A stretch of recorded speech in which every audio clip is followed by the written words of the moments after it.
Think that I just come in there and look for knockoffs, and that's not the case. I'm actually a sharp, smart fighter. So, well, I'm here. Who wanted to fight me? I really don't care who's in front of me. I don't feel like no fighter beat me.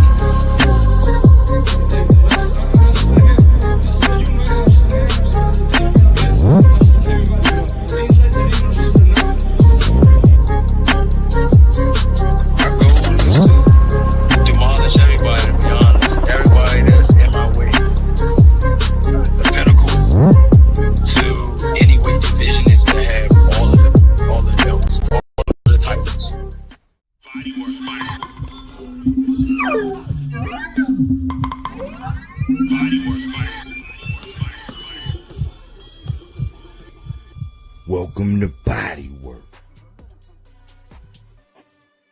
Welcome back. It's Michael Rogers. Welcome to Bodywork Boxing. It feels so good to be back. How y'all doing on this Sunday evening, man? I am excited, to say the least, man. Boots and Stan Ennis is getting it on in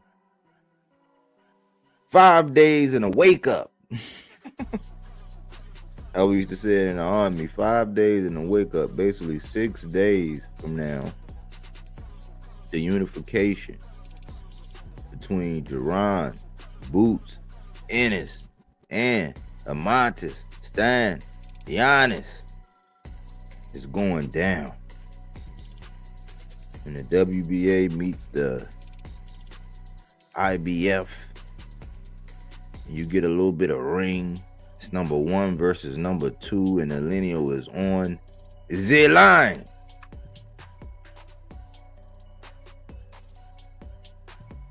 Salute the Cookie Monster. She say Bodywork. Salute Cookie Monster. Sounding good? Yeah, I appreciate that mic check like every time. You know I needs that. I appreciate you, Cookie Monster. I'm not gonna get into the gaslighting. We know it's at an all-time high, right? And I'm gonna cater to my intellectuals in a different manner on today, right? And after we get done playing this game, then we'll get into a couple things that's on my mind if this thing don't go too long.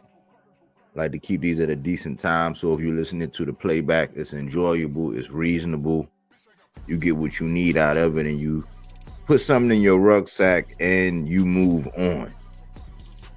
What are you talking about, Mike? If you listen, I'm gonna tell you, right? We are talking about Jaron Boots Ennis. And I'm posing a question in my Saw series, a series I just started not too long ago, where we play a game. I ask a question, we go over some things throughout the video, I give people chances to chime in, pick my brain, collab if you want to collab, and then, you know, we address whether or not it's true or false, it's right or wrong, if it's legit, if it has legs. That's what we do. So the question is, are there unfairly high expectations for one Jaron Boots Ennis? Now, first, let me get all the pleasantries out the way, right? I grew up as a Redskins fan. I jumped ship in the 6th grade. For some reason, man, I was always like in that Randall Cunningham era. I jumped ship. We went, I think we went to the beach or something one day, and they were selling them towels and them cups. I got me a cup and a towel, and that was my symbol that I was an Eagles fan, right? Way before we won and all that, I was an Eagles fan. When AI was in the league, Allen Iverson was in the league. The 76ers was my team. I don't know what it was that drew me to Philly. I don't know if it was because I'm from Maryland, Landover, Maryland. Now I'm in Baltimore. But I don't know what it was about those Philly teams. And then when AI left the 76ers and he started bouncing around, he played for the Nuggets and he was doing all, I was like, I can't jump around. So after that, I didn't have a basketball team. You know, I kind of liked the Heat when LeBron and them was down there doing their thing. And then I just resorted to just having favorite players on the basketball. But back in the day, Clyde Drexler was my number one guy. I like Gary Payton, Clyde Drexler, people like that. People who really didn't get to shine but was putting in that wizard. But I always had an affinity for the Philly teams, right? And ironically, this fight is being held in Atlantic City. The last time I was in Atlantic City, I took a little vacation when I was over the road truck driving. I actually bumped into Donovan McNabb.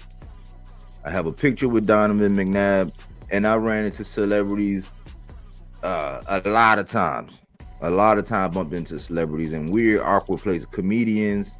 I bumped into J. Anthony Brown. I bumped at court. I seen Missy Elliott in the gym in Landover over there by the Michael Johnson Theater in Largo when my man was personal training. Rod Strickland was in the gym working on the leg machine. I bumped into Tyrese and Brandy when I was out in California in Magic Mountain, seen them running around. I've never gotten starstruck. This was the only time when I seen Donovan McNabb. I was in crazy. I came down to the lobby. We was getting ready to go somewhere. I was like, man, hold on. I left something. I went back up to the room, fiddle-faddled around, grabbed what I needed to grab, and I came back down, and right there in the lobby, as soon as I was walking out the entrance, I seen Donovan McNabb. That's the first time I was ever, like, you can say starstruck, like where I was just like, oh shit, that's Donovan McNabb. And like all of the plays, all of the football knowledge, because I was diehard football. I got an Eagles tattoo on my left shoulder. So I was like, that's Donovan McNabb. And I was like, the person I was with was like, I left, I said, that's Donovan McNabb. They was like, you want me to ask him, can he take a picture with you? I was like, you'll do that? It was a couple years ago, man. It was a couple years ago. I was like, you'll do that? They was like, yeah. So they asked him. He was like, yeah, I'll take a picture. So I took a picture with Donovan McNabb. I'll post it on my post. I put it on Facebook and all that. And every now and again, I'll bring it up. Long story short, I've always had an affinity for Philly teams and players. You know what I'm saying? That's my team. I like Gilly on my intro, right?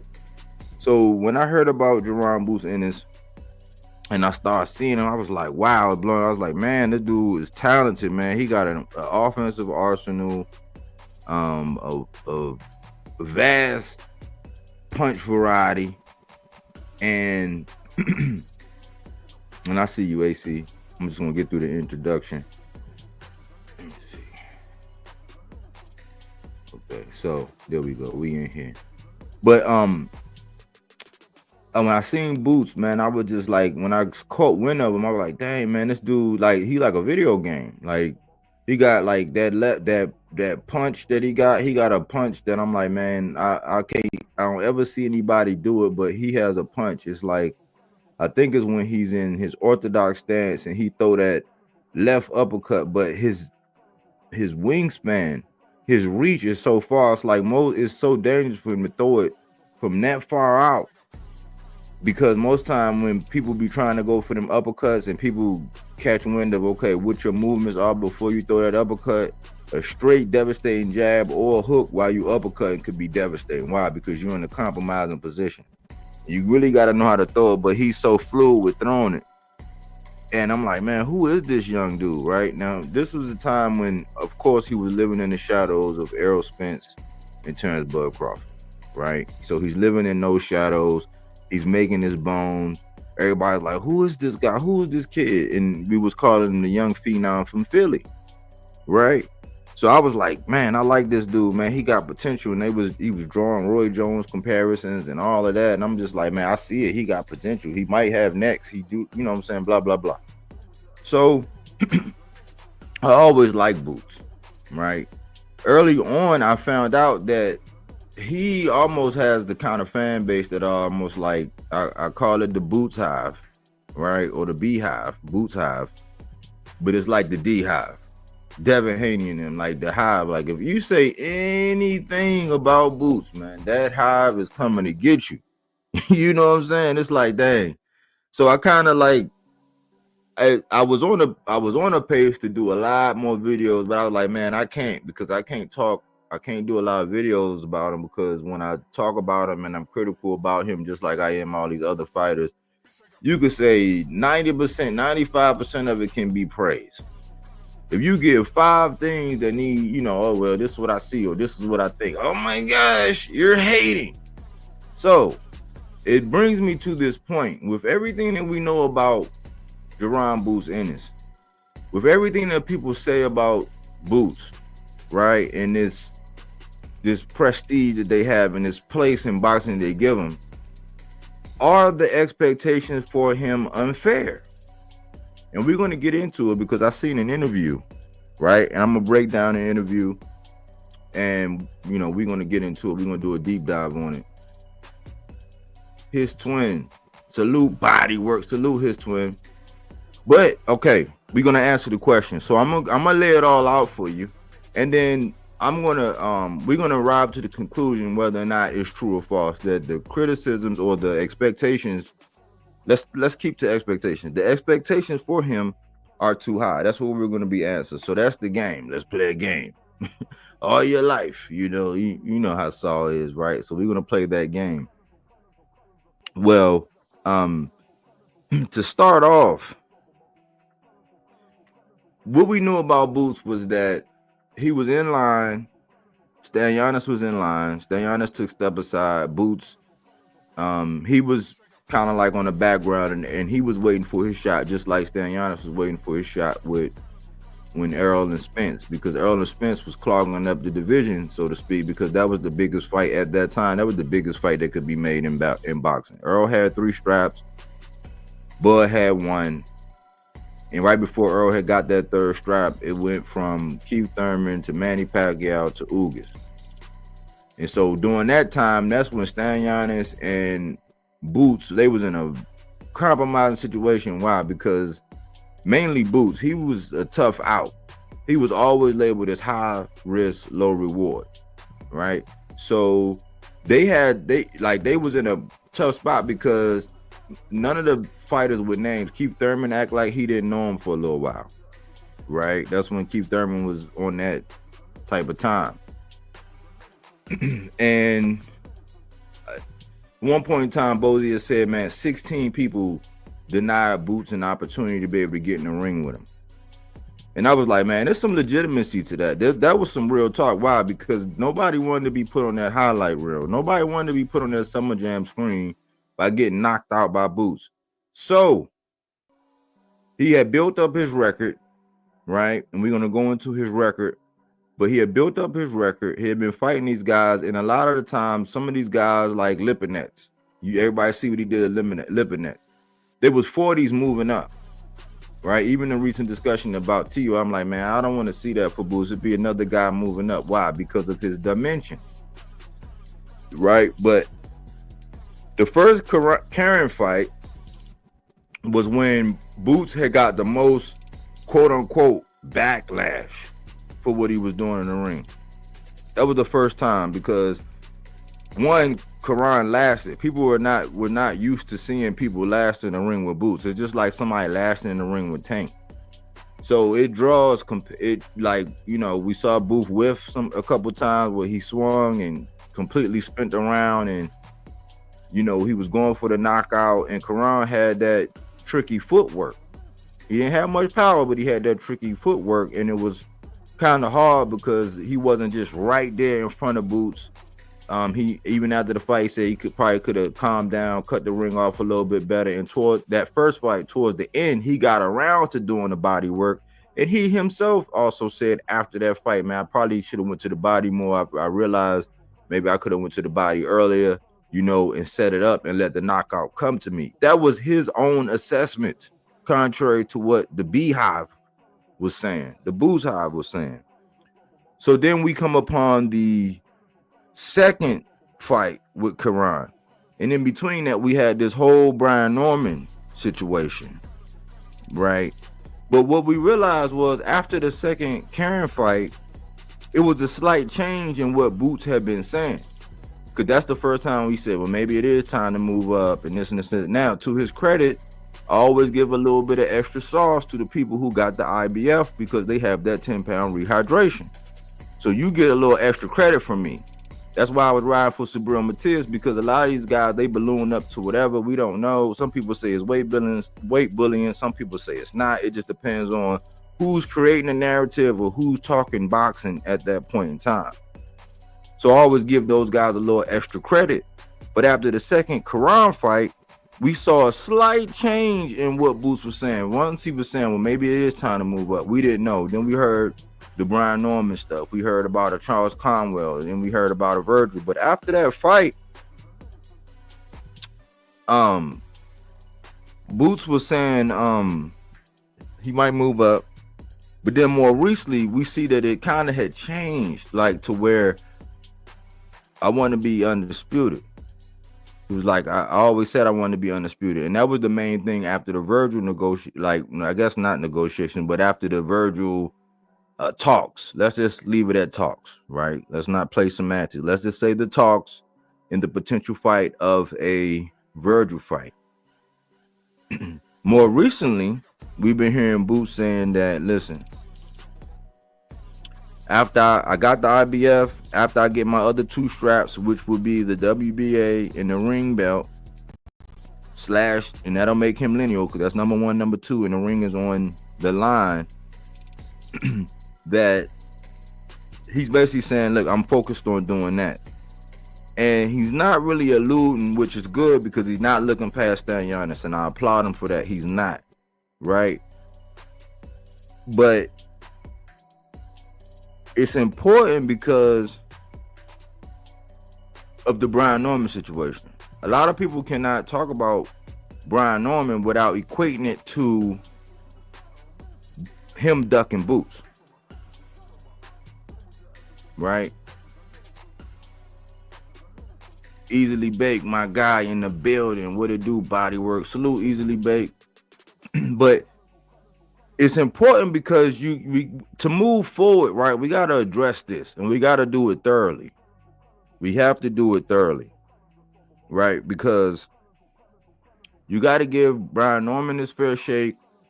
And if Boots is going to get this, if he is to win against Stanionis, which is not a foregone conclusion, right? He's the favorite, right? Stanionis is the underdog, but it's not a foregone conclusion.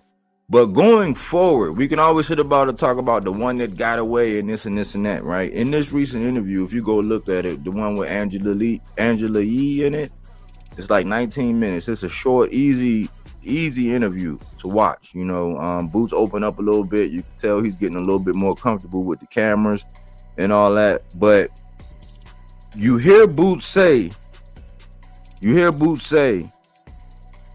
because they was accusing Brian Norman of ducking him, and he said that he didn't really want, when they asked him about the criticism that he got after the Karen 2 fight, they was asking him for his take, and he was basically saying, listen, man, I watched the dude the first time. It's not a fight that I really wanted. He said, I didn't want it, but the IBF made me fight him. Why is that important, Mike? If you listen, I'm going to tell you, right? Listen, the IBF made him fight Karen the second time. What does that mean?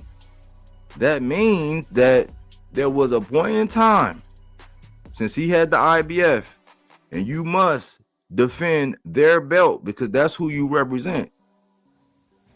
There's a point in time where you have to notify them of X, Y, and Z. And a lot of people talk about how anal the IBF is because they actually enact their rules. They'll strip you. They don't play. Like, you got to do it. Now, people will bring up some caveats, which are exceptions, but not the rule. There are some chances because you might have somebody talk about Spence and this, or they didn't do that with. Listen, those are things that happen like that were not like common things. Those were the exceptions, not their rule. Overall, a lot of people know that the IBF don't play, and that's why a lot of fans who get hip to it like and appreciate the IBF because they stick to their rules. They're going to give those guys that's in line a shot. And why? Because if Boots can't just take that belt and go representing wherever it is. If he has a mandatory and he has to fulfill that mandatory, he has to fulfill that mandatory. So the talks, and I don't blame Boots about this. I was saying this in real time. The talks, that was something that Eddie kind of did because he wanted to make Boots look a certain kind of way, and it worked. And then also you had the Normans who used that point in time for a little clout themselves, even though that Senior, he pretty much knew it couldn't happen anyway, and he was calling it out in real time anyway. But people were just like, fans were like, they wanted their pound of flesh, meaning they wanted Norman and Boots to get it on. It didn't make sense. And the IBF had already mandated, once Jaron put that paperwork in, you could say, yeah, I'm gonna fight Conwell, yeah, I'm gonna go beat shit down Brian Norman Jr. leg. All of that's null and void. It's a mute talking point because he had to defend that against Jaron. That's why that's important to go back over that, right? Well, this person that Boots has become, when you look at his background, great kid, right? And I can say that I'm 44. Well, great grown man, you know what I'm saying? But he comes from a lineage where his father was a fighter. He had his brothers fought. It's known that the man lives in the gym, right? Eats, sleeps, and breathes. You've never heard any kind of BS about Boots outside the ring.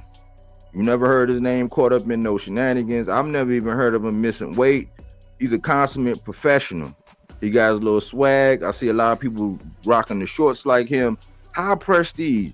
That, along with the Roy Jones comparison, and then seeing him against some of these guys and him looking like a video game, people are going to have high expectations of the dude.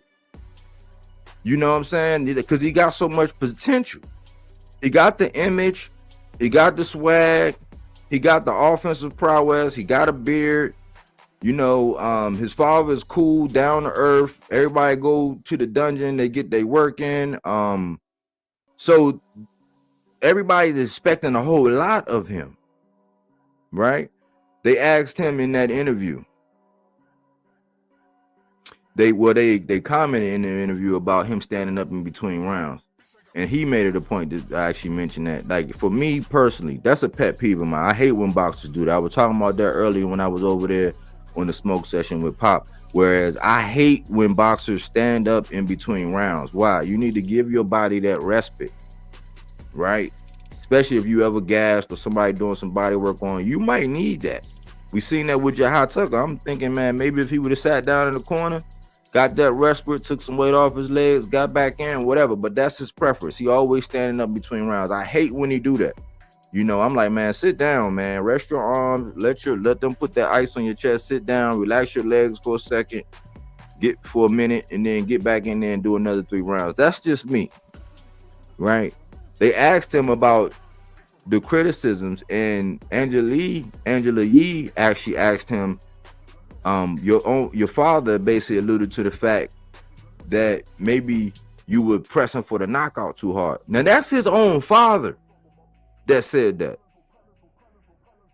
That was his own dad. So if a fan says, hey man, I think he was looking for the knockout, and then mind you, after the first fight, Boots said the same thing. Yeah, I was looking for the knockout. I gotta slow down, I gotta work and trust my work, and the knockout gonna come to me. That's not an unfair criticism. Because we already seen it. It's the same shit that happened. Like, it's not the same because Boots, it ain't never happened like what happened with T.O. But when T.O. was looking for Cambosis and he went in there all reckless and crazy and aggressive, you know what I'm saying, and wound up getting stuck. That's not an unfair criticism. Right? Is everybody? I hope everybody with me.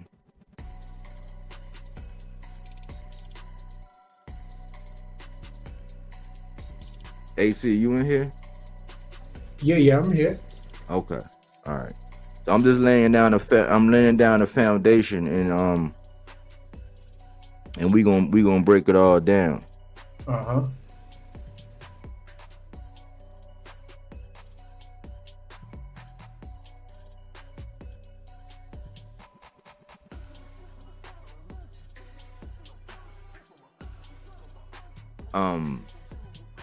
One of the things, and I'm trying to work. I ain't trying to be politically correct, but trying to keep it clean as possible. Cause I'm trying to do a good volley by stating just the facts, not giving too much of my opinions. But one of the things is that what I'm seeing, man, is some interviewers, when they actually interview these guys, it's like they'll ask them questions and they'll kind of, I don't know why they do this, but they'll kind of pit the boxer up against the fans, right? So I would say this dude kind of he basically alluded to the fact, what do you say? Do you think that fans are fickle or fair weather or this and this and that? So basically in boxing, he was basically setting a trap. But Boots in his IQ, he kind of avoided. He said, listen, it's just like what Tank say, one minute they love you, then they hate you, then they love you again. So that kind of shows progress in my opinion. But like, all fans are not fickle, because I haven't heard many fans ever. I've yet to see one fan that come out and say, man, Boots is garbage.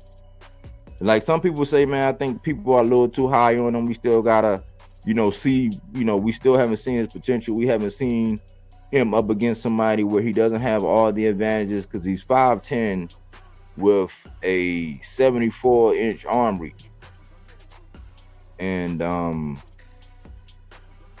his dimensions and his size, and knowing that he's cutting down to actually make weight and be in that class. But we know that he's a big boy. Pop was alluding to seeing him alongside of Joseph Brown, and he's like, man, that dude big as shit. So I have yet to hear a fan that's really like shitted on Boots.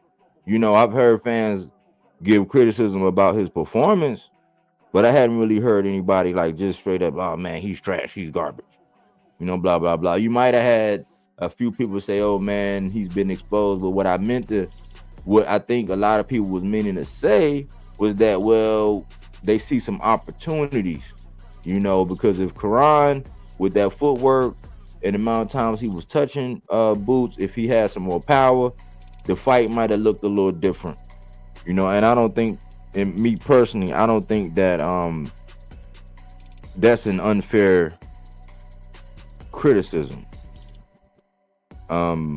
He talked about, they asked him about his walkouts and stuff like that, and he said, and this resonated with me. He said, if he could, he said Future, because he never seen Future walk anybody out. He said DMX, which is one of my favorite rappers aside from Pac and Face.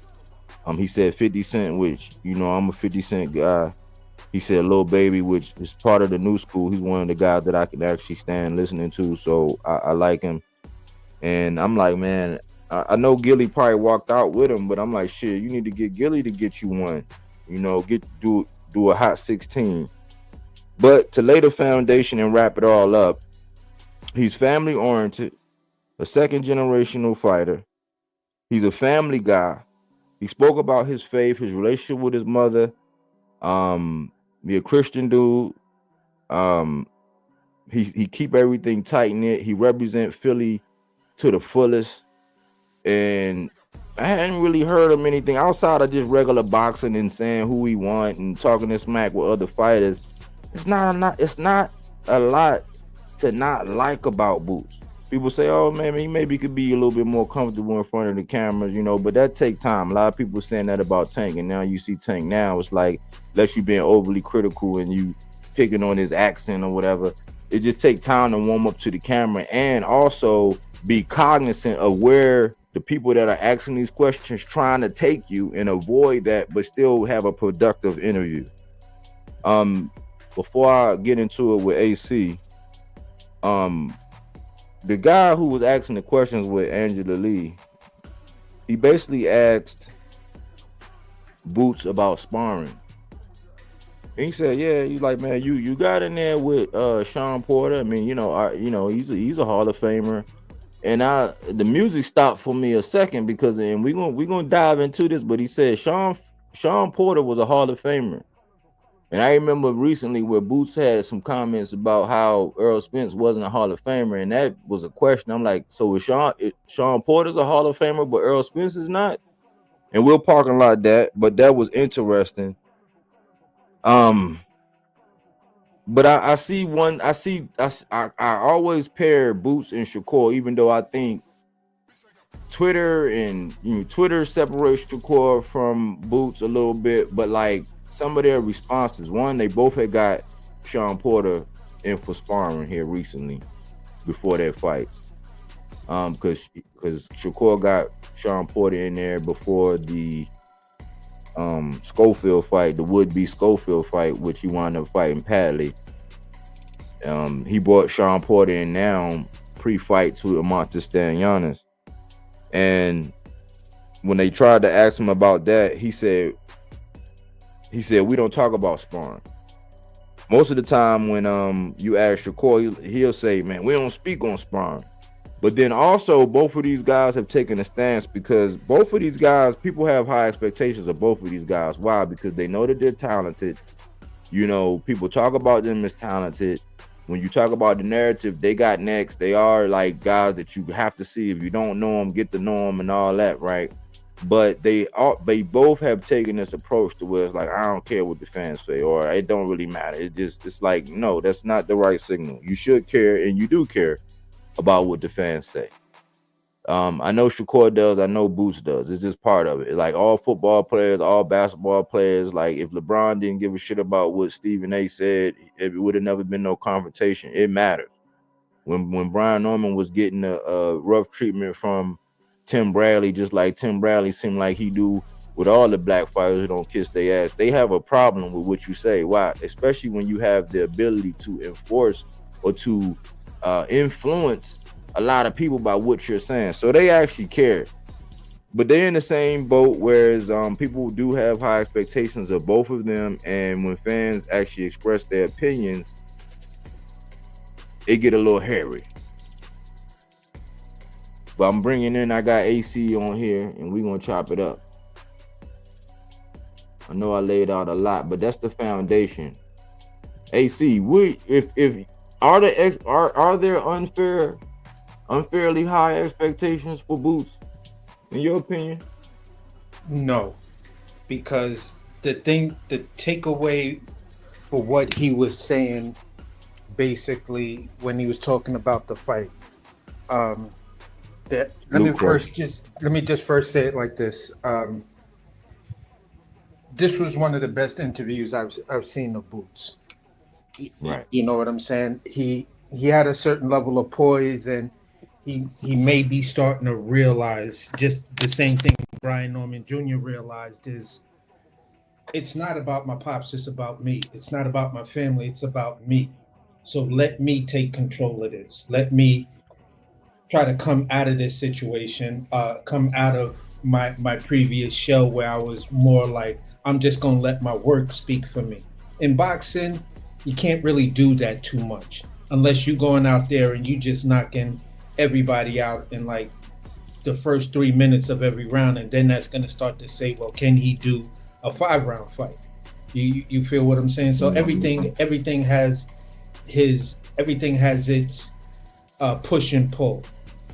I like the fact that he was trying to plug himself into an endorsement with Pizza Hut. I thought that was smart. I thought that was how a young fighter should be. If you got a favorite place to eat, and Red Lobster, I'm sorry. Yeah, you got a favorite place to eat and they doing their thing or whatever, and this is a tradition you do, why not put yourself in that position where they may want to feature you in a fight? You feel what I'm saying? Exactly. So I love that part of it. Now let me double back to where I was saying the criticism is not unfair, because you brought up an interesting perspective, and I was going to use this perspective. When you look at him and Shakur, they're kind of in the same boat. You don't have to oversell a fight. You don't have to tell us that don't go to the bathroom, don't do this, don't do that. You feel what I'm saying? Don't look to the side, don't blink. It's like, okay, we know you're talented. You feel what I'm saying? But if you couldn't put away basically Quran, who some people will say he fought like he didn't want to be knocked out or stopped, then he fought a defensive fight. Like, what the fuck? You feel what I'm saying? It wasn't like the man was running, or I didn't see anything overly excessive to where I was like, come on, ref, you got to take a point or some shit like that. You feel what I'm saying? So when you're telling us the fans that don't blink, you built an expectation. Oh, Boots is planning on going out there and knocking out Stanionis. So you just sold us on a subconscious level or on a conscious level that you're going in there to stop this guy. So if fans now go into the expectation of seeing a stoppage and you do 12 rounds, you can't turn around and say, oh, well, I beat the guy 12 rounds straight. No, but you told us don't blink. Don't do this. Don't go to the bathroom. Shit, nigga, I could have ordered myself a pizza, took a shit, and a bunch of other things if I knew you was gonna go 12 rounds. Like, don't do that. That's the oversell. When you oversell the product, then you lower, you raise the expectation, and then when people don't get it, they have a lower view of you now. They can now legitimately question because you set that up. Right. You know, so if he can learn not to do that, then your criticisms will only be about the little nuanced things that they said, yeah, he won the fight, but you know, I think he still needs to work on this or work on that. And that's nothing for you to be saying, oh, you know, the fans and fans. Fans watch boxing. You said you don't. So we see a lot more shit than you do, even though you're the guy who's doing it. You're fighting it and you're learning it, but a fan can see something at the trainer and you doing it just don't see. Mm-hmm. So at the end of the day, it's just like, you know what, Boots? You're on a precipice now. You're looking, you know, you're at the mountaintop and you see the valley, and you're on your trusted steed. How you get down that hill and start to interact once you make it into that kingdom is completely up to you. You know what I'm saying? You could be on some Machiavelli shit. You could be on some, you know, some Leonidas shit. You could be on a lot of different things, but how you rule your kingdom, it all depends on what you do moving forward. My best advice to you is to stop the oversell, because that's where you're going to get this criticism from your haters and people who are on the fence about your career, because now you giving me ammunition. I'm a person who said I used to watch you and be like, oh, this guy is incredible. The little sparring thing or whatever that was, where you punched a dude and you did the 360 and caught him again. I was like, yo, come on, man. That is a level of talent that that is the level of athleticism I haven't seen. Bro, that shit that's crazy if you could pull that shit off in a fight. And you damn near did pull it off in a fight. So the thing is, we know you're the athlete. We know you got the crack with you. We know you got the power. You know, we give you the mulligan on the 11-pound thing. But somewhere along the line, you lost me, and you made me question, a diehard fan of yours. Is Boots who I think he is? And then once I started to ask that question, you opened that door for me.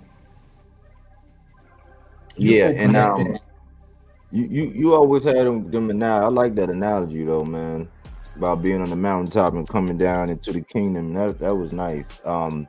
But what I want to point out is this and I put them all on the scale because for years people were saying, "Oh man, you're too critical of DHP and all this." I'm like, well, when they give you something to look at or they bring up something and then you the type where you want to understand the length, the breadth, the width, the capacity, the depth, the value, the buoyancy, like when you really want to break something down and you look into it, you be like, oh well, actually this and this, you're gonna come up with some things. And this is what I see. People know that he's a big boy. People know that going into fights, he pretty much does. He do have all the advantages. Like when you're outskilled, when you're taller, when you're more athletic, when you're faster, when you have more power, when you've been more active. I mean, that's just natural that you see all the advantages. Where it gets tricky at is when you see somebody that's like, it's almost like let's just say going into the fight. This is what I was saying about Ryan and Devin. I said, okay, now I get to really see who Devin is, because now he don't have all the advantages like he had when he was down at 35, and having all of the advantages over those guys there. Now with Ryan, he's on an even playing field. In the amateur record show that that's why they was calling the game 7. But like now you don't have the height. Now you don't have the reach. Yeah, your hands, your feet. You could argue that your feet is a little bit better, but he has the power. He has the quicker hand speed. So now some of those variables change. So now we can see what's really good. And when we seen that fight, we seen that Ryan Power, did something in that fight, because you wasn't fighting nobody that had no punching power like that. Right. But we also saw that from round 2 to round 6, you could use your feet, pick your shots, stay on the outside, score points, have Ryan looking for you and not really land his power. And then you got away from the game plan. So that made it an interesting fight. Why? Because the advantages was a little mixed bag. So with Boots, I don't think it's unfair when you look at his record, and when you look at his size, when you look at his reach, his height, how athletic he is, it's like we're not going to know who you really are until some of those variables are a little more even. And I think we're going to see some of that in this fight, even though people might not argue that it's not 50-50. Why? Because Stanionis hasn't been the most active. Right? He's not as tall. He's not as athletic, but he brings something to the table. He has a beard. He does body work. Like, he's a formidable guy to where it's like, yeah, like he's a legit, you can say he's a legit champion. He comes to fight. He's not scared. He said that he raised his hand a couple times saying, yeah, I'll do it, and never heard back. That's what Stanionis' side said. And then I think as he gets up into 154, that's when we're really going to see your greatness, when they say, oh man, we haven't seen the best. Like the same thing they be saying about Tank. We haven't seen the best of him. His father, Bozy, be saying the same thing about Boots that Coach Calvin be saying about Tank. We still haven't seen the best of him. It's like, okay, well, we want to see you in there with somebody that's going to bring out the best, where you're not always favored in all these areas. It might be somebody taller. It might be somebody longer. It might be somebody with more power, arguably, than you have. I don't know if you want to say footwork. Maybe Karan footwork might have been a little bit better because of the style he fights. So me personally, I don't really think that a lot of the criticisms are unfair. I just think that a lot of, just like in today's day and time, a lot of people focus on the negative more than the positive. It's like the saying they say, it's like nobody notice the dishes until they don't get done. It's like you can do the dishes for 6 days out of the week, and somebody come over and you got dishes all on the sink and on the oh man, look at this place. They seen dishes one time and now you a sloppy, nasty. It's like, no, that's how negativity is. So when you're scrolling and perusing the net and you see the people that are either diehard Bud fans, diehard Spence fans, now you got some Brian Norman fans out there, Don't focus on just what these OnlyFans are saying. Take the whole thing. And if 20% of the people use the law of 80-20, if 80% of the people are singing your praises and 20% of them are shitting on you, you winning. Fuck the people that you know are just outright shitting on you, but people who want to have an objective conversation about you, they want to analyze boxing the way we do everybody else. They want to put you on the scale just like they do everybody else. Maybe you could put something in your rucksack and march on with it. Something like, okay, cool. Yeah, that's good. Yeah, that's a good, keen observation, and then move on. But I think that it's just harping on the negative comments. And don't let these people that's interviewing you set these traps to where you walk into where they pit you against the fan. You don't want to do that, because then you're going to lose out. Like, I think Shakur's going through that a little bit. And we got to see what's going to happen with him on the other side of that. Now, I'm not saying Boots has gotten there. But what I am saying is that there are people out here singing your praises, acknowledging that, yes, you are ultra talented. They just want to see what you have to do when it comes down to fighting the best. Yeah. Now, here's why early on, where even the most hardened Boots fan couldn't tell me I was hating. And it came to this. I said, all right, here's the thing. I asked the person, I was like, how much of boxing do you watch? Like, I watch a lot of boxing. So you would put yourself past a casual. Definitely. I said, okay. I said, all right, so if we're going to do that, can we agree that in a young fighter's buildup, you go after the name recognition and you go after, the best talent at the level you're at? If you can combine the two of those together, then this is where you really start to legitimize everything that's being said about you and your praises and everything, because you're giving us a little bit of both. You're giving us some of the big names out there, and you're giving us some of the quiet, real tough competition, like the guys that people don't know about, but the diehard fans are like, oh my God, that is a fight. You know what I'm saying? So it's like, I said, what was wrong with him fighting Blair Cobb when Blair Cobb first was approaching him at that fight? And I want you to remember that Blair Cobb hadn't lost yet. They were both undefeated. Both of them had a name. At that point, Blair Cobb had a little bit more momentum than Boots. So how do you justify him not fighting Blair Cobb? Oh, well, Blair Cobb this and Blair Cobb that and Philly. And I said, but Blair is from Philly. Yeah, I get your points and everything. As a Boots fan, I was kind of upset that he didn't take that Blair fight. Okay, all right, let's move forward now. What was wrong with the Virgil Ortiz fight at 47? What was wrong with Stanionis at 47? What was wrong with Conor Benn at 47? And you could put some of that shit off on the promoters end, because that was a goofy time with the promoters. Yeah. But where you can say, okay, let's just make these fights. We may not make a lot of money off of it, but whoever wins that's a name on your resume that no one can take, and it actually builds you for the big fight that you might be looking for, because you put all the guys at the top on notice that's saying, look, I'm getting rid of all your real competition to let everybody know I'm the number one guy in that division. And I was like, Boots.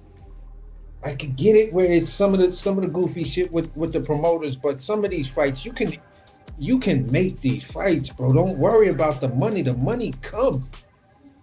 Money come once you start legitimizing yourself. Don't be an unlegitimate dude that's asking for millions and shit like that, because then you're gonna get laughed at. So for me, it was just like, Boots, bro. I can't, me personally, I could give you a caveat on some of that shit, but if you really wanted those fights, and people like to quote Bob Arum and Tom Brown when it's important to their argument, but I try to bring that same quote when it's important to my keep the same energy argument, and saying, but what did Tom Brown say? He said it's the fighters. Now, if these guys didn't want to fight you, then you have a legitimate way of saying, yeah, these niggas ducked. These big names right here ducked me in this division. You can make the argument that yeah, there was all of these other guys, but like, who are they really? What level were they really on? Was this just another showcase? And me being a younger fighter, I'm like, nah, bro, you nice. I'm not gonna go out there and let you pound on me just so they could talk shit about you. Why don't you fight them tough niggas that's calling you out up there? You know what I'm saying? Give me a little bit more time. Let me get where I need to be, and then I'll fucking fight you. But right now, hell no, nigga. You I'm not walking in there just to know I lose. You know? Let me work on some shit. Let me give myself a fighting chance. Yeah. So that's kind of what it was. So I could see where some of those names people were like, nah, I'm not fucking with Boots yet, man. No, you're not gonna use me like that. Let him fight some legitimate niggas, and if he beats Dunn, then whatever. You know what I'm saying? I got like what? Less than 6-7 fights in, and this nigga want to fight me? What are you, stupid? Like Key told people, and nobody said Keyshawn ducking or anything like that. He's like, yeah, I'm calling these niggas out, or I'm calling these dudes out. And then when they come back at me, I'm like, yo, listen, bro, I got 6-7 fights, man. Yep. See me when I got 4 more fights. Yep. And it's just like, yep. The hell was that? You know what I'm saying? The hell was that right there? You know what I'm saying? Y'all call all these other people a duck, but this dude calling these people out, and then when they come up on him, he like, nah. Nah, bro, not right now, man. I need like 4 or 5 more fights. Look, that's like, funny. Hey, look, that's funny you said that, because Key, I remember one interview, he was up there like tank, and I'm coming and blah blah blah. And this, he was like, okay, so who you want me to fight? And he was like Andy Cruz. He's you want me to fight everybody? I was like, if you could go for the king of the mountaintop, if you can knock off the kingpin, then shit, everybody can get it. Like you said, you top of the totem pole. I mean, anybody. That's why I don't like that selective stuff. When you go to a weight division and you're proclaiming that you're like you in the mess hall with your chest out, I mean, anybody can get it. Yeah. You know, but yeah, man, good point on Boots. Let me do something real quick because I wanted to do this here. Now, this let me know if my mic cut out. Let me see. I hope it don't.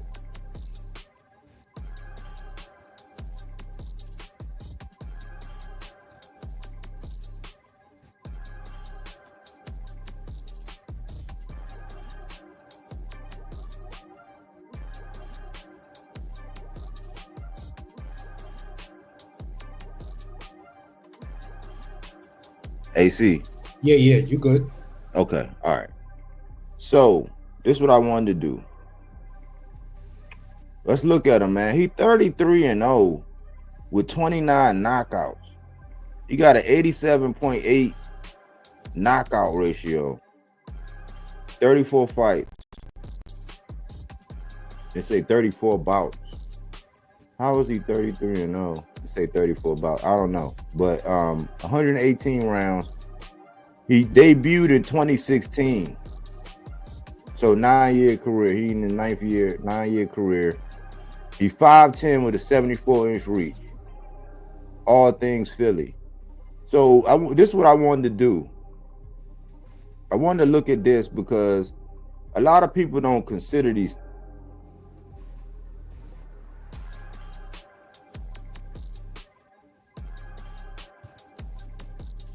It's a guy that was. You're going in and out. Oh. Yeah, he debuted against a guy that was 1-9. So we just looking at his resume: 1-9, 0-1, 0-4, 3-12, 1-3, 2-4, 4-2. Very, very active year. 1, 2, 3, 4, 5, 6, 7. 7 fights. He had 8 fights. He had 8 fights in 2016. That was just a quick trying to get. He went from 4 to 6 rounds. He at least got into at least 6 rounds. Going into 2017, he got 1 6-rounder in. He got 2 6-rounders in at the end of 2016 in November and in December.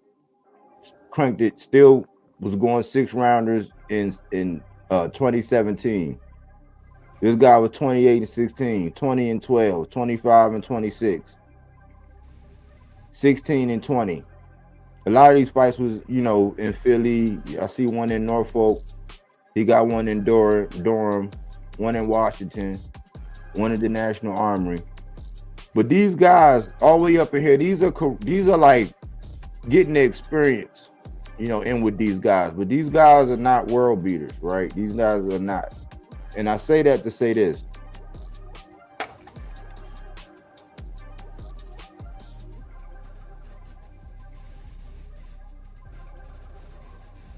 All of that time. You went out again. We did. The last time we heard, I say that to say this. I say that to say this. Those were building fights where you building your fighter and you getting them up to par. I see he had an O right here in 2018. He snatched the O in 2018. So we keep going. We keep going. The next O, which this is when things, now prior to this, he had Bakhtiar, Juan Carlos Abreu, and people knew that name.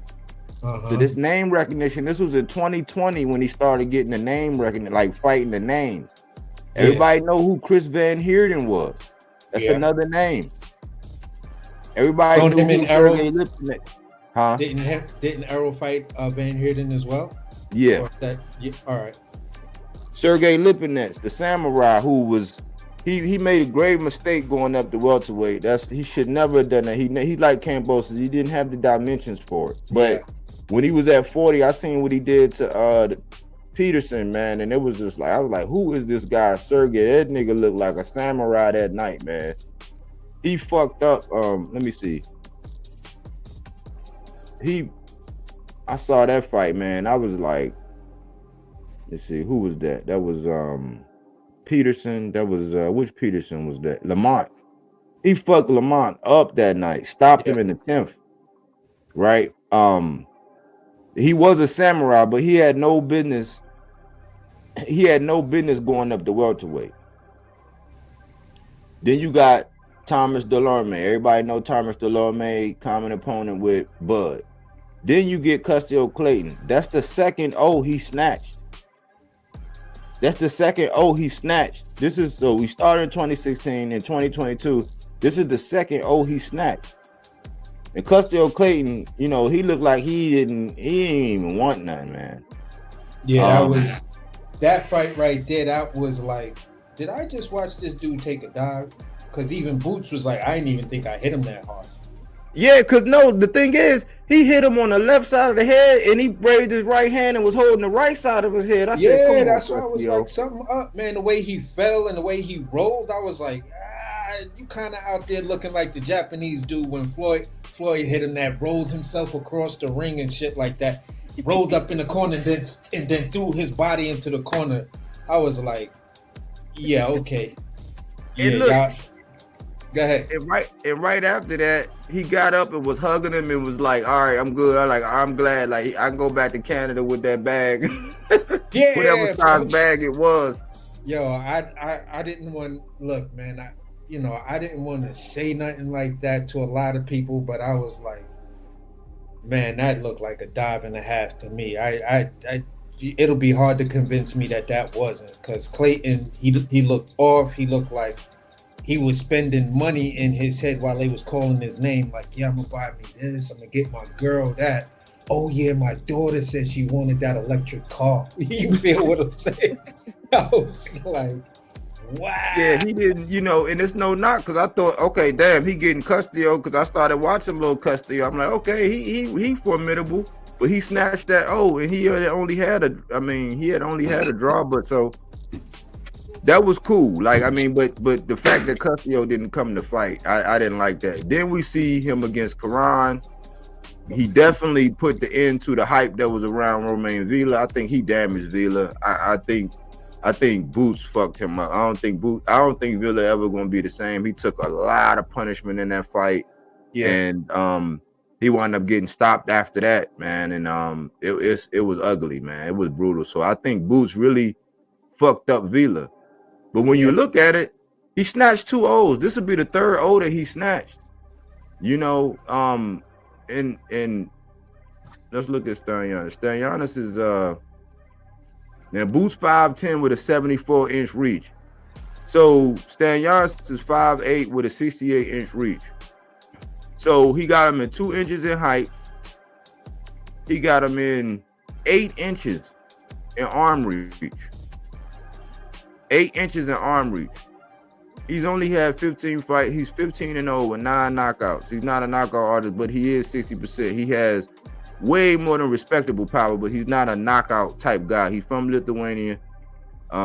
Speaks great English, got a sense of humor, a very practical guy.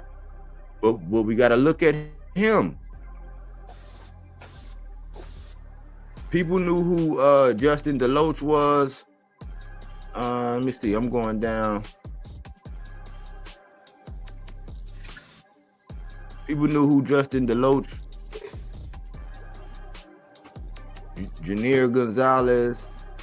He sound familiar, but he got a Thomas Delorme on his record. He won unanimous decision with Thomas Delorme. Luis Collazo, people know who he was. Butaev had a lot of steam. He was building up some cachet because he was looking like that rough, rugged guy who nobody really wanted to face because he was one of them brutal guys. Like, they actually have a very, very similar style. And anybody who watched that fight, that was like a rough ass mano a mano. It wasn't like a Mexican standoff, but they have some of the same skill sets where they durable. You know, they not a lot of footwork, and they was just trading upstairs, downstairs. I take your punch, you take my punch. We want to exchange. And Butaev has stopped Jamal James, another veteran that everybody was looking to get on his resume. But Butaev went in there and slapped Jamal James silly. And Jamal James from Minnesota got a long reach, very, very skinny, bony. I'm like, man, you need a sandwich, but he fucked him up. You know what I'm saying? He fucked Butaev up. I mean, he fucked Jamal James up. And then he went to war with Stanionis, and Stanionis wound up getting a decision. And then you got Gabriel Mestre. He went to war with him. Gabriel Mestre, he put the end to a guy named Trayvon the Sniper, and he's also the guy that was supposed to be fighting. I think he was supposed to fight Nicholas Flaws, but for whatever reason, I think that fight had got pushed back. I think that was the guy that was going to fight him. So he has some names in this short little career, and now he's landing up here on Jaron Ennis. But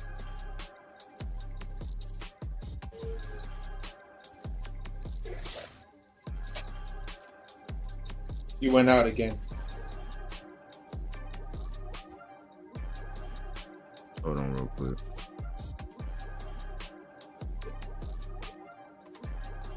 Yeah, I was saying that there are some advantages that Boots actually have. Like I said, 2-inch height, 8-inch arm reach.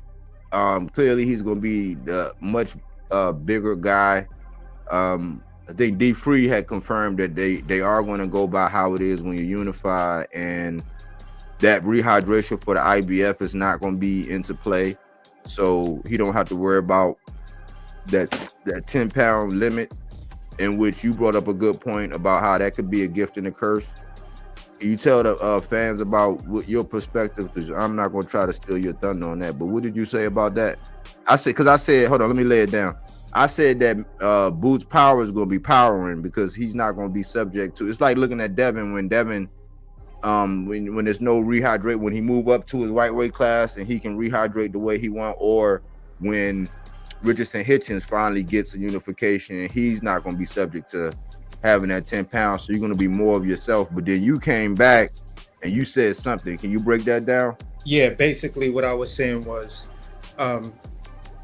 I said it could be a gift and a curse, because if he wants to come in there and make a definitive statement and come in there with a whole lot of power, then it comes down to this for me: who is the natural 147 pounder? For me, that is Emmanuel Stanionis. And when you talk about strength versus power, power is short term, but strength is a task that, well, when you're looking at strength, you're pulling off a task for a duration of time. So who might be the stronger fighter that night, conditioning wise, and not falling into the lactic acid things, and just being strong on that night? I'm going to give that edge to Stanionis. Who's going to be more powerful? It's definitely going to go to Jaron Ennis. And that's kind of what I said in a nutshell. I said it the first time a little bit better, but this is basically what it is. It's it's strength versus power in a 12-round fight, and that's going to be the key in determining the later rounds, well, the championship rounds, who's going to steal those and who's going to be up or down by the time those rounds happen. So when it comes down to stuff like that, I'd like to try to go with the guy who's more natural, but then I would be contradicting myself, because I gave all those advantages when I was telling people that what's the name, Diego Pacheco was going to beat So Cold. I said he's got the reach, he's got the height, and he knows how to use that. So you're talking about the bigger, longer guy who knows how to box, he's going to win. And this could be that thing for Stanionis, but Stanionis, I'm thinking he's going to come in stronger, and that Boots is not on his game. And, I hear him talking tonight that, well, the interview that you were talking about, I hear him saying he's just focused on Stanionis. He doesn't want to think about these other guys. I love that, because then you're trying to tell me, AC, that's a great point, but it's not going to matter in this fight. So I'm like, all right, now I want to see it. Because prior to this fight, I was kind of, before I saw that interview, I was leaning heavy towards the upset. Now I'm like, maybe rethink it. So this is one of those type of 50-50 fights that I'm going to be back and forth and flip-flopping on who I think is going to win it up until fight night, or maybe up until weigh-ins. But let me give you a couple more things to put on your mind, before we get ready to wrap it up. This is an orthodox versus southpaw, even though Boots can switch. I think he stays more in the southpaw more than he goes orthodox. But this is an orthodox against southpaw, where they will be battling for foot position. Their foot is going to be a battle of the feet. Who can step on whose foot and punch them in the face and not, get warned by the ref, not get tripped up, not get caught coming off of a slip, not get too focused on the feet, but just do work. I do think that some of the athleticism in the different punch variety that Boots can have, because sometimes he'll loop or come wide because of his natural athleticism, whereas Stanionis is more of a straight point A to point B type person. I think that the body work that now they both can do body work, right? But I think that some of the body work that Stanionis can do can kind of level and stop all that movement if Boots decide he wants to move a lot, because that's one of the reasons why Stanionis is in my boxes to watch, because of the body work, man.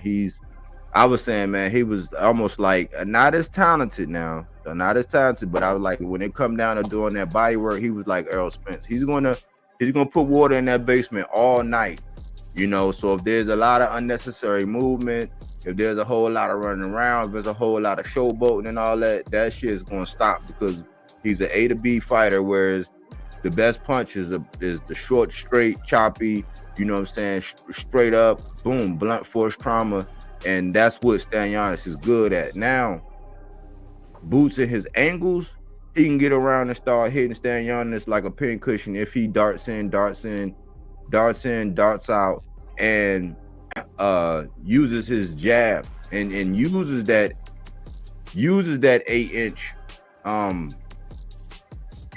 Reach advantage. salute Dirk. And What's up? uses that reach advantage the way Richards and Hitchens stay, disciplined behind his reach, and like Almonte said, using that jab. But what's up, Dirk? What's up, fellas? Everybody in the chat. What's going on? What's on Yeah, your man. mind, bro? Yeah. I think the criticism is warranted because Boots gets so much hype. So I understand why people will be more critical of him than other boxers. It comes with the territory, you know. When LeBron first came out, because of all the hype he was getting, people was hating on him. You know, they were like, "Oh, he ain't that good. He's overrated. Y'all putting too much hype on this kid. He's not this. He's not that." So it comes with the territory, bro. Okay. Yep, you right. I've been saying that for a while. It's like, man, I was like, man, they talk about you, and they not everybody talking bad. They just, man, it's like that Porsche, that Corvette. They want to see, you know what I'm saying? They want to see you open it up. They want to see, okay, what can you do against this, this Lamborghini? What can you do against this Ferrari? Like, let's line it up. Let's see what it got. So you're right. It come along with the territory. Yeah, and it's not just people who are so-called critics or haters. Like you said, some of it's from his fans. You know, I consider myself a fan. I expect more from him because he has every tool that you'd want in a prize fighter. You know, Dirk, is this the same Dirk that be on BMAC joint? No, I'm joking. yeah, No, this I'm is the joking same with one. So No, I'm joking with yes. you, bro. I know who you are. Yeah, but yeah, I feel like he hasn't really fought a fight where he had like a cohesive game plan yet, except maybe Villa. Villa, he was using his jab, using his distance, at least for the first half of the fight. Then he got to, doing what he do. But I want to see that in this fight. I want to see, maintain your distance, use your jab, and just pick them apart that way. And then, if you clip them, then go for the kill. We don't need to, get into a 50-50 exchanges from round one. That's crazy. Even though you could probably win that way too, but you just put yourself in a danger zone. So yeah. So how do you actually see it though? How do you see the fight playing out? I see it as either a really competitive, brawl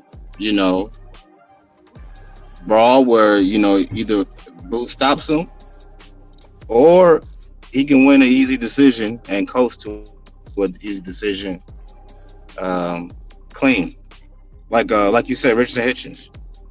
But Boots don't fight that way, and he will never fight that way. So it's probably gonna look a little bit like Villa, but more competitive. The Villa fight. That's my prediction. Late stoppage.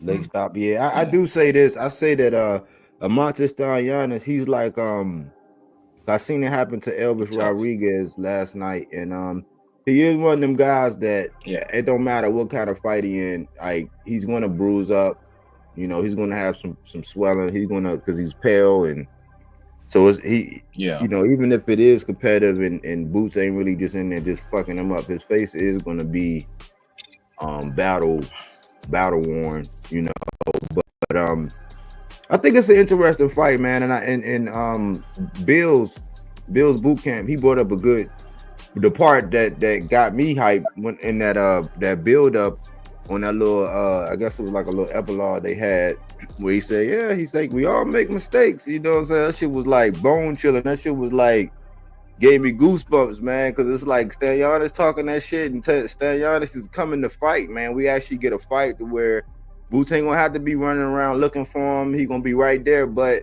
also some of the things that he's been able to get away with because he's been more athletic, I don't think he's gonna be able to get away with that with Stanyanis. But like I said, when you try to, because sometimes he'll load up on that uppercut, but a short choppy joint catching you in that, it's like he's gonna have to be he's gonna have to be on this game. He's gonna have to be on this game because we had the pleasure of being able to talk to Blair Cobbs, and Blair Cobbs said, "Man, out here in sparring, he said everybody know who Stanionis is. He said, don't nobody be really wanting to go at it with that cat for real." And that's Blair Cobbs, like the wild card, who he's been looking. I mean, so I don't want to say anything disrespectful, but that's Blair, bro. Like, if Michael Jordan go 1-on-1 with LeBron, that's different than Daniel Gibson going 1-on-1 with Michael Jordan. You know what I mean? Like, that's Blair. That's your experience. No disrespect, bro, but it's levels. Yeah. So yeah, I mean, I respect it. It's a good fight. I think it's a good fight, man. And I'm glad you came up here, because I don't want people to think that we're being biased with it, because AC said no, he don't think the criticism is unfair. I said it, you just said it. And thanks for coming on the chat, man. I haven't seen you on here before, but appreciate you stopping through and chiming in, man. Nah, Dirk is gonna keep it a beam with you about Boots, and he will debate the shit out of you about Boots, because he still won't let me live down the fact that I said, I think Villa could win. If Villa could catch him solid, Villa could win that fight. He's like, oh, you crazy. He gonna destroy Villa. Villa's tailor-made from, he won. He got the stoppage. Every time I talk about, AC, you can't say nothing about Boots because you had Villa over Boots. And I'm like, I give you that, Dirk. Hey, but one last thing people got to keep in mind is Boots been on the rehydration clause with the IBF. So now that this is a unification, he will no longer be on a rehydration clause. Okay, so and is it Go ahead. Sorry. I'm not trying to make excuses for him, but I think that's been affecting him the last couple of fights. That will, when you're weight drained out of weight, y'all know how it is, bro. Like, it's gonna affect your reflexes, your speed, and your power, and stamina, all of those things. So I think Boots will be a lot healthier and fresher in this fight. So just let me ask you this real question. Being that, because I made a point to this, and I'm just gonna pose it to you here. Being that Boots is not under that rehydration clause, right? Right. He's already created a lot of pressure for himself by in his last interview with old girl and homeboy, something Lee, I forgot her name. Angela Yee. Yeah, Angela Yee. Great interview, one of his best interviews I've ever seen him in. He said that, don't blink, don't do whatever. You know what I'm saying? And that's kind of selling the fans the fact that you may be going in there to look for the knockout. Based on those criticisms that some of the fans say, his dad says, now you're not under that rehydration. Now you just put this little bit of extra pressure on yourself. Could he make the mistake of getting too big, too muscular, have a lot of power, but can't sustain that power through the 12 rounds? No, that's one thing I'm not worried about with him is the stamina. Like everybody. No, it's not stamina, it's power. Man, yeah. I mean, I feel like that's not the same thing. Ability to maintain power for 12 rounds. That's strength. No, what I'm saying is that's strength. Strength and stamina go hand in hand. Power and strength don't necessarily go hand in hand because power is more explosive. Okay. Well, if that's the case, then he should just be able to box and close it out, even if he don't get the knockout. Like, it's no shame if he don't stop Stanionis, bro. Stanionis is a really durable, tough dude. He's one of them dudes you probably got to kill him to stop him. Yeah, to be honest. I think so too. That's why I'm not. My only takeaway of that entire video was him, overselling, doing the Shakur thing by overselling and saying, "Don't do this, don't do that." Bro, just go in there to win. Yeah, I don't like when he does that. Like when he said, "Oh, I'm going for y'all can't wait for this knockout." Like, don't do that, bro. Yeah, just win clean. In my opinion, Stanionis is not the guy to say I'm going in there to knock out. He's the guy to say I'm going in there to win. He's a tough guy, durable guy. I just want to win. Now, maybe I'm delusional, but I would prefer a Boots fought a little bit more like Crawford. Meaning Crawford is a calculated counterpuncher. He watches his opponent, he reads them, and then he capitalizes off their mistakes. Boots is more of like, I'm coming to get you. And I feel like that's not really his strength. At least it should be. He should be more of a counterpuncher. Yeah. But But let me chime in on this. I think if he puts it all together over these last couple fights, where who was that? The first Quran fight, the first Quran fight, he started his body work attack late. Like if he would have did what he did in the second half of that fight in the first half, there's no way Quran would have survived and been able to run. Right. So he got to go to the body, and I think the experience of all the movement and practicing cutting off the ring, he's not gonna have to do that with Imanta Stanionis. The only thing is, when you said this fight is gonna be like Villa but more competitive, I agree, but he can't think this is gonna be totally like Villa, because what Villa's mistake was is I question his IQ and his ability to make adjustments. I think Stanionis can make subtle adjustments, and Boots like them pressure fights because he's like, oh, that's tailor-made, but like this is a different kind of tailor-made. Yeah, he's a pressure fighter, but he can also make some subtle adjustments, and I think it's gonna look a little bit different than the Villa fight. I agree. He actually has a jab for one. That's one thing that's a different. A crispy jab. Villa, power jab at that. Villa don't use a jab. Yeah. I would argue though, Villa is a harder puncher than Stanionis. That was his main weapon. That's what made Villa dangerous. He's a harder puncher. I don't think Stanionis can hurt Boots. I just think Boots is one of them dudes that got a great chin.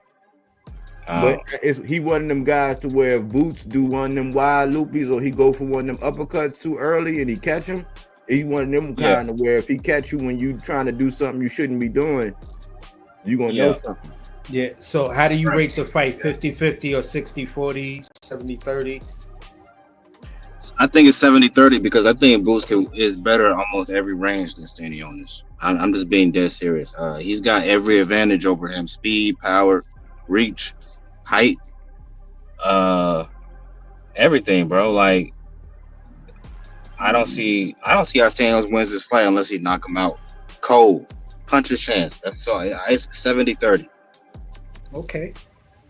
Not gonna argue with a Boots fan like that. If Boots is who I think he is, to be honest with you, this should be a masterclass. If he's just a good fighter, then okay, it might be competitive. So we gonna learn in this fight are you pound for pound level, or are you just a good fighter?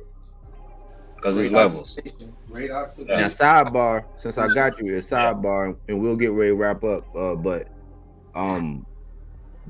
the Brian Norman, not looking ahead, because Boots can't look ahead. Us as fans, we can go through the hypotheticals, but like when they were talking, not the politics of it, but just they say ding ding, and it's Brian Norman versus Boots in the ring. How did you see that fight going? That's a fight where Boots definitely need to box. I don't think you need to be in the pocket trading with Brian Norman. He's very, very dangerous. He's a really strong kid. If Boots go in there and box, bro, I think he should take care of Brian Norman pretty easy. Brian Norman was low-key getting outboxed at times by Randall. I don't think he liked people that can box. And he got caught by Boca Chica. People like to forget that. So people that can fight going back, I don't think Brian Norman can deal with that. But if Boots go in there and try to, make it an ego thing and let's see who can win toe-to-toe, he can get knocked out. Simple as that. That's why low-key, Senior is trying to, bait him into saying, hey, I bet you Boots don't stay in the pocket with my son. I bet you don't stay in the pocket with my son. He's trying to bait him into that. So he got a box against Brian Norman. That's my opinion. You're a reasonable Boots fan. That's refreshing. That's refreshing. Yeah, that's why I was joking with him. Like, is this the same Dirk? Because I guess he come on B-Mac joint just to troll, and that's why I feel like I think this dude is just trolling. Because he makes some really smart points, and then he'll finish the smart point off with a troll, and it's like, you just fucked it up. But it's over here is great. It's great to see you and great to have this type of conversation with you, bro. Please come back a lot more, man. Yeah, Pull up man. on the panel if he opens it up, bro, and let's chop it up. Appreciate it. Yeah, I man. appreciate it. And one more thing, as far as Crawford, I know some of y'all rock with Crawford. I think Boots got an opportunity to do something Crawford didn't do, which is become a bigger star. Because there's some bigger names in around his weight class that Bud unfortunately didn't have the opportunity to get early in his career until like an Earl Spence. So that's my last thing. Yeah, he's on the precipice right now. We'll see. Yeah. As he get more comfortable, I think his biggest thing now is just getting comfortable with the media and not letting the people that's interviewing bait him into these questions that they all do the same shit with these fighters. It's like, let's get to know the fighters. Let's ask the fighters about themselves. Let's try to get them more fans, not pit them against the fans and the people that just got negative shit to say. But I think that's his biggest obstacle right now. It's actually outside the ring, and it's good because it's just the media shit, the shit that just take some time to get used to, because you gotta look for the traps, you gotta be smart, you gotta, also not be boring. So I think that's Boots' biggest challenge right now is connecting with the fans outside of the ring. Everything, if he going in, keep doing this thing inside the ring, and he keeps staying out of trouble, he keep being the gym rat, keep being positive, you know what I'm saying, keep ingratiating himself with that Philly, attaching himself to all things Philly, he does have way more potential. Being at the Wells Fargo doing it, being in Atlantic City, and and having that as an opportunity, and then eventually he go up to the Barclays and maybe even the Garden, or go down to Atlanta. You know what I'm saying? Because I don't know if he's going to stay after this fight. See, I think he gone after this fight. He keeps saying things that let me know it ain't gonna be no undisputed, like with Boots involved at 47. That's just my opinion. I think he's going to 54 after this if he win, for bigger and better fights. I think, Boots at the Barclay will put up some serious fucking numbers. There are a lot of people out here in Brooklyn that are just huge Boots fans.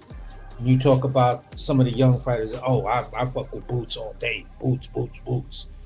Just from the dudes whenever I go to the corner store and stuff like that, because it's a black dude that got a little bodega around here, and just everybody be there just chopping it up about a whole lot of stuff. So when we talk about Boots, it's kind of difficult because some of the guys are like heavily biased, and it's just like, bro, I'm a Boots fan, but he himself, with some of the things he's done, made me ask the question, is he who I think he is? You feel what I'm saying? And right now, this fight right here, this is why I'm not shitting on him like that. That's why I'm not complaining about it, because for me, this is the fight I've been asking for you for a long time. For a long time, maybe 20 fights in, I've been asking for something like this. For me, my only caveat is it took 13 more fights before you got the fight that some of your diehard fans was asking for 20 and 15 fights ago. Yeah, no, you're right about that, but it's no more excuses now, because he said, once I fight the real guys, y'all gonna see the real me. Okay, well, time to show out, bro. Yeah, definitely. You feel what I'm saying? And I could see the upset, but there's like, I'm going back and forth because I think it's a 50-50 fight, Dirk. That's fair. I'm not as confident as you, because right now I'm still buying tickets for the skeptic train. You feel what I'm saying? So you just got to show up and show out to me, because I was a big fan of yours. I had you beating all of those young guys, everybody at 47 besides Crawford or Bud. You feel what I'm saying? I mean Crawford or Spence. I felt you would give them a good fight, but eventually their experience would then break you down. You feel what I'm saying? When it comes down to everybody I else agree that with was you, in, Crawford. I I agree with you, Crawford, but Spence, I don't see that. I respect your opinion. okay, but basically, what I was saying was this, everybody else that wasn't those two guys from Thurman to a lot of them, I felt that Yeah, you could give them problems, and I had you beating Thurman only because of Thurman's inactivity. You feel what I'm yeah, saying? But I was like, yo, this kid is viable, man. He could be, and he probably is gonna be that next thing at 47. So I'm just gonna ride it out and see what he do. Hopefully he don't get goofy with it, and then what he do. It's like we don't care whether people know him in Philly. We care about the fight. These are decent names to build up that name credibility for you, to whereas you wouldn't have been shunned to the side like that, and people would still have questions because you would have had a Conor Ben, Blair Cobb under your belt, and possibly either Virgil Ortiz or Stanionis. Well, as far as that Ortiz fight, y'all don't need to worry about that. That fight is gonna happen down the line at 54. Um, yeah, Yeah, I think so too. that's a big fight. That's a big fight. All right, well, shoot, And we gonna wrap it up, man. Anybody want to leave something on anybody mind before we close out? Yeah, I want to see Boots in a Red Lobster commercial. That's it. That'll be a good look, man. Them checks would be lovely, man. Red Lobster been around. I used to stop by just for the calamari, man. The calamari and them cheese biscuits, man. Come on, Them bro. cheese biscuits. Oh man, man. Don't get me started, AC. For real. That's probably why Boo said it's crazy. I can't tell y'all. I'm gonna have to tell y'all offline because he probably get a dozen and a half of them motherfucking cheese biscuits and like For real. 3 lobsters, you know. For real. And then he going back and getting them cocktail shrimp like 3 and 4 times. For real. yeah, you don't want to be eating too many of those for sure. But yeah. All right, then, y'all. Well, shit, man. Good. Hey, man, it was a pleasure having you on, Dirk, man. Come back, man. Feel free, man. We try to keep it boxing. We'll get outside of a little bit, but like we keep them short, like kind of short, and we, you know what I'm saying. We try not to be too outside of the ring type, you know what I'm saying, over here. So, man, we're always welcome to come back, bro. Shout out to you, man, and everybody else on the panel. AC, see y'all next time. Yeah, for All sure. right, salute, man. All right, buddy. Salute, man. Great show, man. On to the next one. Got Appreciate some you, definitive AC. work done, bro. And we even got that good work in by a dedicated Boots fan as well.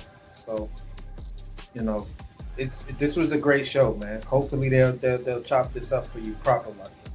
Yeah, I got a couple more lives coming this week. Stay tuned, brother. Yeah, for sure. All right, man.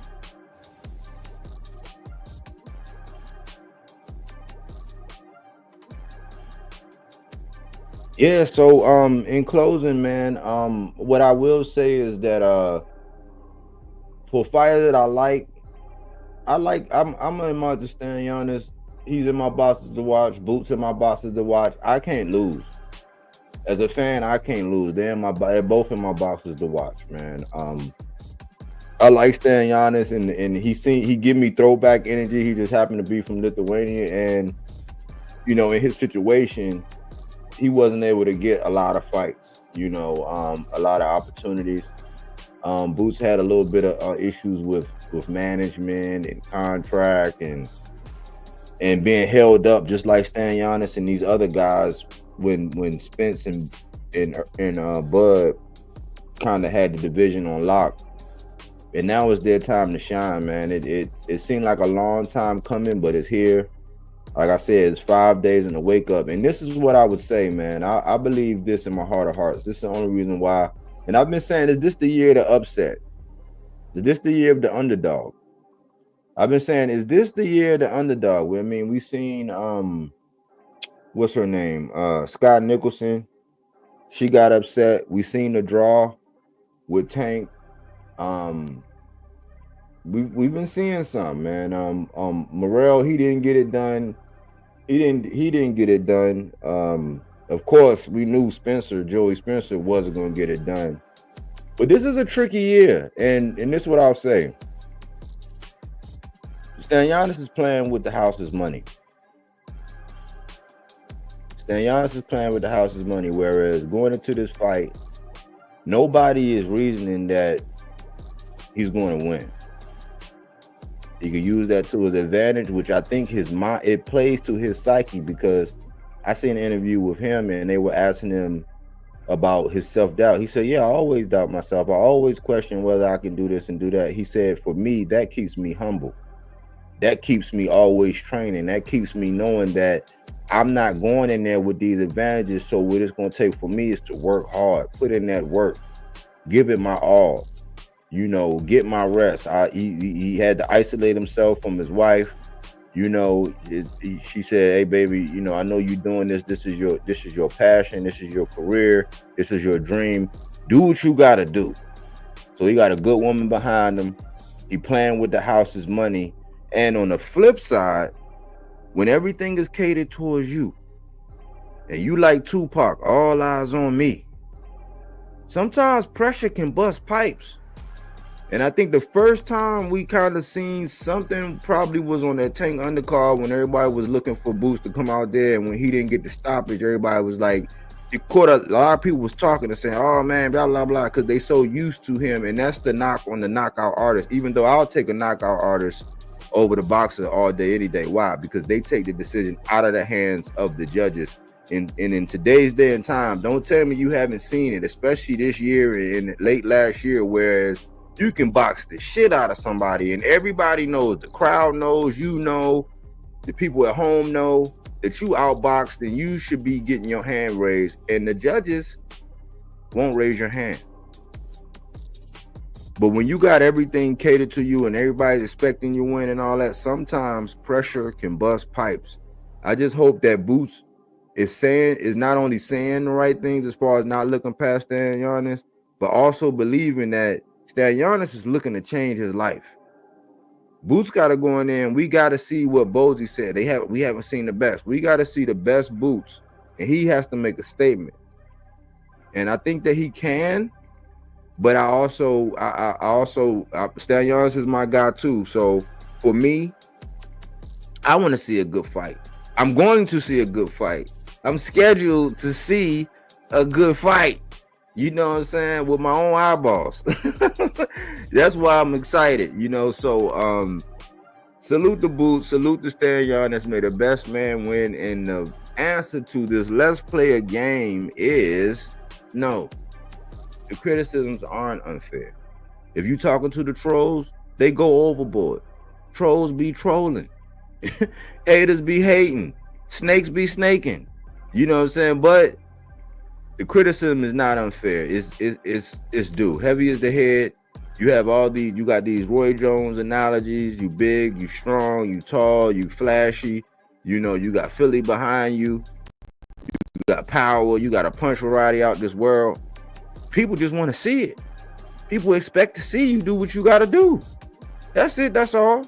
Anybody that's really out here talking shit about Boots or saying, nah, man, he ain't this and that, blah, blah, blah, they just hating, man. So no, the criticisms aren't unfair. They're realistic. Heavy is the head.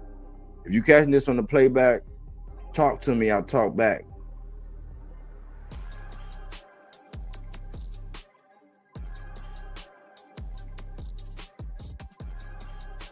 Forward to going live at least 2 or 3 times this week. I got a lot of videos coming out, and I'll give you a couple previews of some things that I've been working on. And as late as between yesterday and today, this is one of them. It's trouble. it's trouble in paradise, y'all. It was all good just a week ago, but it sounds like, according to Shakur Stevenson, there may have been a little buyer's remorse on the part of Turkey. You know, so we got to see what's going on with this Shakur and Turkey saga, with him being over there with Matchroom and not looking like he got a dance partner right now. And you can put blame in many places, but sometimes Shakur got to sit down and look at himself in the mirror and ask, am I part of the problem or am I part of my own solution? I'm not sure. This is the other one. I think Tank has figured out, man, it's a lot of snakes in the grass. A lot of people are waiting for this man to crap out. You know what I'm saying? And the true testament of fans and who you got, it's not how they are when you're winning. But like Lloyd Banks, when the chips are down. You know what I'm saying? You wanna know if you got a good woman? How is she acting when the chips are down? You wanna know if that's your best friend or not? How is he or she acting when the chips are down? You wanna know if you got true, hardcore, dedicated fans? Not when you winning and knocking people out, but when perceivably, even off of a draw, how are they talking and treating you when the chips are down? So look out for that hot fire. You know what I'm saying? I might have one of these for anybody that might got something on their chest. Another one of these to where somebody got a bone to pick. You know what I'm saying? You can say it with your chest. But anyways, thanks for choosing Bodywork Boxing. But we don't take things for face value. We do that body work. He didn't want to box. He wanted to actually prove that he could punch with you. He was like, what the fuck is this nigga? Right? Oh, okay. You want to go to sleep. You tired. Welcome to Bodywork.